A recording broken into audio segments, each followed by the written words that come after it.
Hello friends, मैंने आपको active passive बताया और अब मैं आपको एक्टिव पैसिव का अभ्यास करा दे रहा हूँ, क्योंकि मैं आपको सिंपल बताया था, नेगेटिव इंट्रोगेटिव मैं बता दे रहा हूँ। जो पार्ट 1 आपको मैं एक्टिव पैसिव बताया हूँ उसी का मैं बता रहा हूँ। और कुछ लोगों ने कहा कि सर एक्टिव पैसिव का फार्मूला लिख दीजिए, तो मैं आपको एक्टिव पैसिव का फार्मूला भी लिख कर दिखा दे रहा हूँ। तो देखिए, एक्टिव पैसिव में सबसे पहले ऑब्जेक्ट लिखते हैं। ऑब्जेक्ट प्लस हेल्पिंग वर्ब,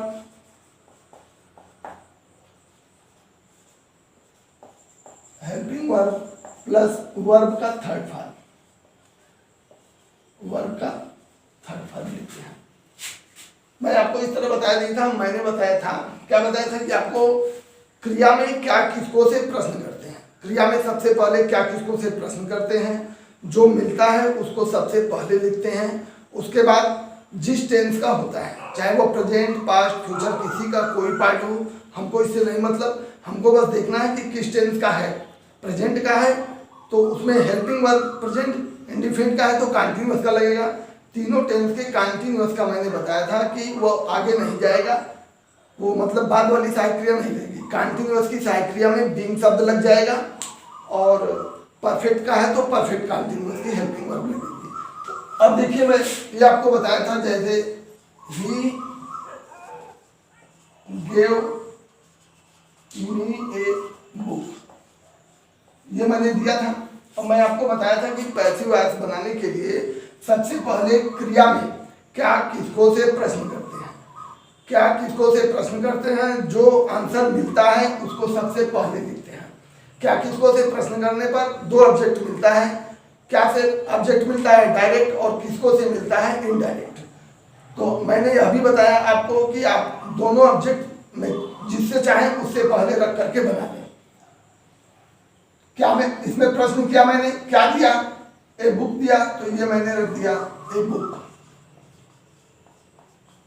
ये क्या किसको से प्रश्न करने पर मिल गया। उसके बाद मैं कहा कि हेल्पिंग वर्ब, हेल्पिंग वर्ब ये टेंस हम देखते हैं किस टेंस का है, ये पास्ट इंडिफिनिट का है, तो पास्ट इंडिफिनिट का है तो पास्ट कंटीन्यूअस की हेल्पिंग वर्ब लगेगी।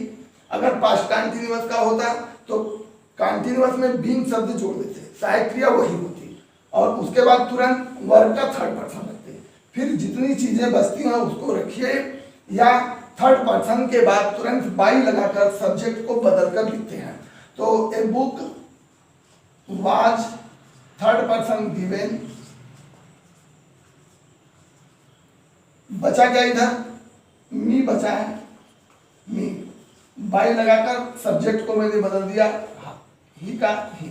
मैंने कहा था नाम नहीं बदलता, बदलने वाले सब्जेक्ट मैंने आपको लिखकर लिखा था, आई यू वी दे, ये सब्जेक्ट बदलते हैं और व्यक्ति का नाम नहीं बदलता। यदि यह नेगेटिव होता तो वाज के बाद नॉट लगता, ऊपर डिड नॉट दिया होता। इंट्रोगेटिव होता तो हेल्पिंग वर्ब पहले होती। तो मैं आपको कुछ उदाहरण दे रहा हूं जिसमें नेगेटिव इंट्रोगेटिव दोनों हैं। ये देखिए, मैंने अभ्यास के लिए आपको प्रश्नवाचक, नकारात्मक और साधारण, मैं 3 तरह का दे दिया हूं। पैसिव वॉइस आपको बता ही दिया हूं कि क्रिया में क्या किसको से प्रश्न करेंगे, जो मिलेगा उसको सबसे पहले रखते हैं। उसके बाद सहायक क्रिया, फिर क्रिया का थर्ड पर्सन, फिर जितनी चीजें बचती हैं क्रिया के बाद उसको रखिए। अंत में बाई लगाकर कर्ता को बदल कर लिखते हैं, नाम नहीं बदलता। डू यू प्ले फुटबॉल, देखिए इसमें सहायक क्रिया पहले देती हुई है, तो जैसे हम जो मिलता है प्रश्न करने पर आगे रखते हैं, उसके बाद सहायक क्रिया रखते हैं, तो हम सहायक क्रिया भी, अब इंट्रोगेटिव है तो सहायक क्रिया पहले रखेंगे, लेकिन हम देखें कि हमको मिलता क्या है। प्रश्न करने पर ऑब्जेक्ट जो मिलता है वो ऑब्जेक्ट होता है। प्ले फुटबॉल, क्या खेलता है, किसको खेलता है, फुटबॉल, तो फुटबॉल के साथ अब ये आगे जाएगा कंटीन्यूअस में, तो इज हमारा लगेगा, तो फुटबॉल के साथ इज लगेगा। तो यहाँ पे हम सबसे पहले इज लिखते हैं, इज। अब उसके बाद मिला क्या हमें, फुटबॉल, तो इज फुटबॉल। देखिए फुटबॉल मिला, उसके बाद हेल्पिंग वर्ब रखना था, लेकिन इंट्रोगेटिव है तो इंट्रोगेटिव में हेल्पिंग वर्ब पहले होती है, मैंने पहले रख दिया। इज फुटबॉल, थर्ड पर्सन तुरंत रखिए, प्लेड बाई, यू का यू ही रहेगा, ये आपका हो गया। I am taking tea, simple है, सिंपल आपको मालूम है। टेक मैंने लेना, क्या ले रहे हो, किसको ले रहे हो, टी, तो टी आ गया आपका पहले टी। ये कॉन्टिन्यूअस का है, कॉन्टिन्यूअस में सहायक क्रिया इसके बाद वाली नहीं लगती, परफेक्ट की नहीं लगती, तीनों टेंस के परफेक्ट। कॉन्टिन्यूअस में उसके बाद वाले भाग की सहायक क्रिया नहीं लगती, बल्कि कॉन्टिन्यूअस में बीइंग शब्द लगा देते हैं। तो टी के साथ क्या एम लगेगा, आई के साथ एम लगता है, टी के साथ इज लगेगा, तो इज बीइंग क्या हो जाएगा, टी इज बीइंग। तुरंत वर्ब का थर्ड पर्सन टेकिंग। बचा क्या, ये कुछ है नहीं, तो बाई आई का। अब he has not written a letter, verb में प्रश्न करिए, क्रिया में आप प्रश्न करिए, क्या लिखा, किसको लिखा, क्या लिखा, ए लेटर, तो ए लेटर सबसे पहले आपका आ गया, ए लेटर। अच्छा, प्रेजेंट परफेक्ट है तो प्रेजेंट परफेक्ट चला जाएगा, प्रेजेंट परफेक्ट कंटिन्यूअस में। और मैं आपको नेगेटिव में बताया हूं कि जब डबल हेल्पिंग हो जाती है तो नॉट बीच में लगता है, तो नॉट यहां पर बीच में आ जाएगा। A letter has not been retain,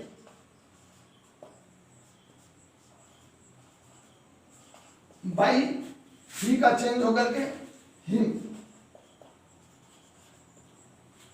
अगला है did he teach you English, you English, verb में प्रश्न करिए, टीच क्या पढ़ाया, किसको पढ़ाया, दोनों मिलता है, लेकिन मैं आपसे बताया कि दोनों मिलता है तो आप दोनों तरीके से बना सकते हैं, लेकिन एक तरीके से आप बताइए,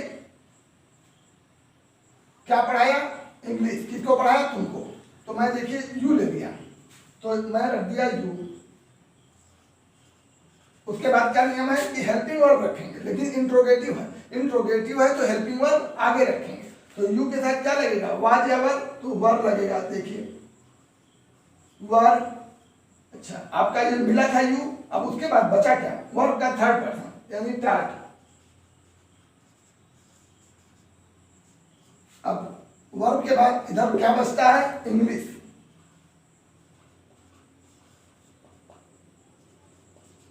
अब बाई लगा करके सब्जेक्ट को बदलिए, ही का हिम, ये क्वेश्चन मार्क चिन्ह आपका लग गया। Will he play hockey on the road, play खेला, खेलेगा, क्या खेलेगा, किसको खेलेगा, प्रश्न करिए, क्या खेलेगा, हॉकी, हॉकी मिल गया आपका, तो हॉकी यहां आ गया आपका।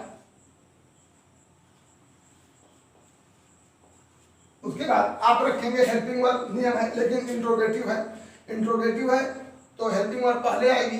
तो देखिए विल का ये कंटिन्यूअस में जाएगा तो विल बी हो गया, विल बी जब हो गया तो डबल हेल्पिंग वर्ब। मैंने आपको इंट्रोगेटिव नेगेटिव बताया था टेंस में कि जब डबल हेल्पिंग वर्ब आएगी तो सब्जेक्ट को बीच में रखते हैं। ये जो आपको क्या किसको से प्रश्न करने पर मिल रहा है वो ऑब्जेक्ट है, और जब आगे होता है तो वो सब्जेक्ट का काम करता है, यानी वो सब्जेक्ट हो जाता है। तो विल बी, तो यानी विल बी के बीच में आपका आ जाएगा हॉकी, तो ये हो जाएगा आपका विल हॉकी बी, वर्ब का थर्ड पर्सन प्लेड। अब बचा क्या, ऑन द रोड। अब बाई लगा करके सब्जेक्ट को बदल दीजिए, सब्जेक्ट ही है तो ही का आपका हो गया हिम। अगला है why are you beating me, why are you beating me, beat माने पीटना, क्या पीट रहे हो, किसको पीट रहे हो, मी, तो मी का हो जाएगा आई। तो यहाँ इंट्रोगेटिव सेंटेंस में देखिए प्रश्नवाचक वाक्य से, तो ये तो आप सबसे पहले रख ही दीजिए, वाई आपने रख दिया। अच्छा, अब देखिए आप बीटिंग, पीट रहे हो, क्या पीट रहे हो, किसको पीट रहे हो, मी, मी का आगे आ गया तो ये हो गया आई। अच्छा, इसके बाद आप हेल्पिंग वर्ब रखेंगे तो यहाँ आप रखिए आई, ठीक। आप जानते हैं कि इसके बाद हेल्पिंग वर्ब होगी, लेकिन इंट्रोगेटिव में प्रश्नवाचक वाक्य अंग्रेजी के बाद तुरंत हेल्पिंग वर्ब रखी जाती है। आर है तो आर कंटिन्यूअस का है, इसमें बीइंग लगेगा, आर बीइंग, तो आर बिंग, यहाँ मिला हमको आई, तो आई के साथ क्या आर बिंग सही है, आई के साथ क्या लगता है एम, यानी I am being double helping verb हो गई। तो इसके बीच में जो क्या किसको से मिला है उसको बीच में रखेंगे, तो ये आपका हो जाएगा why am I being, beaten third person by you, you का यू ही होता है। फिर है who teach you English, teach यानी पढ़ाना, क्या पढ़ाता है, किसको पढ़ाता है, क्या पढ़ाता है इंग्लिश, किसको पढ़ाता है तुमको, यहाँ पर भी दोनों मिल गया। हूँ का भाई हूँ होता है, इसे आप लास्ट में रखें या प्रारंभ में रखें, तो इसको हम दोनों तरीके से आपको बता दे रहे हैं। तो हूँ का पहले ही आप रख दीजिए भाई हूँ, बाई हूँ। अच्छा, प्रश्नवाचक वाक्य अंग्रेजी के बाद सहायक क्रिया रखी जाती है, तो हम इसको चेक कर लें कि क्या हमको रखना है, यू रखना है कि इंग्लिश रखना है। अगर यू रखते हैं तब आ रहेगा, अगर इंग्लिश रखना है तो इज आएगा। तो by home is English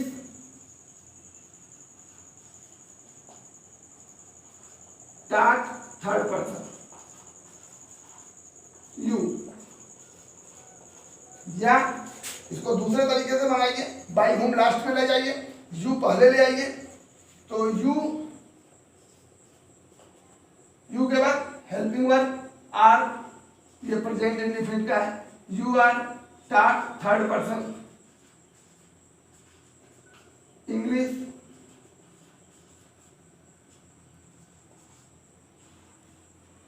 by हूं। ये बाई हूं प्रारंभ में भी रखकर बना सकते हैं और या अंत में भी रख सकते हैं, ठीक है। तो ये देखिए नेगेटिव, इंट्रोगेटिव, अफर्मेटिव तीनों तरह के सेंटेंस मैंने आपको पैसिव में बता दिया।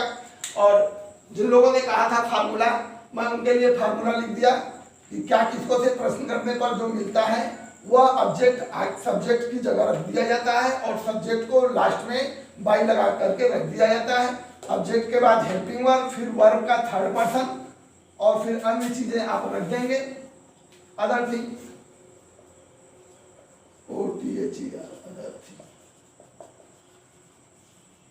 और लास्ट में बाई लगाकर सब्जेक्ट को बदल कर रखिए, या वर्ब के थर्ड पर्सन के बाद ही आप बाई लगाकर सब्जेक्ट को बदल रखिए, ठीक है। ये मैं अभ्यास के लिए आपको मैं करा दिया हूं। अब आप अपनी किताबों से करिए, जो भी समस्याएं होती है कमेंट लिख करके हमको बता दीजिए, मैं आपके प्रश्नों को हल करके दिखा दूंगा, ठीक है। अब कोई परेशानी होगी आप कमेंट लिख कर हमें भेजिए। धन्यवाद।